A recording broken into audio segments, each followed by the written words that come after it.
дуруд ҳамдиёрони азиз, инак мо дар шаҳри ҳамадон ҳастем, мамлакати Эрон. Инҷо манзил, мақбара ва ҷойи хоби устод Абуалӣ ибни Сино аст.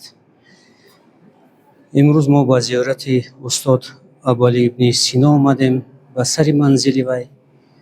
худоё рӯҳаш шод бошад, ки аз ӯ ба мо чунин меросҳои зиёде мондааст, ки ҳар як мерос иро, ҳар як илми иро мо агар таҳлил кунем, чандин зиндагӣ намерасад. ин шахс дар синни 16-солагӣ тамоми илмро аз худ карда буд. дуогӯ ҳастем, ки худованд моро ҳам илму дониш бидиҳаду моро ҳам пешрафт кунаду ҳамавақт дар хизмати халқ бошем ва пас аз мо дигарҳо моро бо номи нек ёд кунанд. саломат бошед.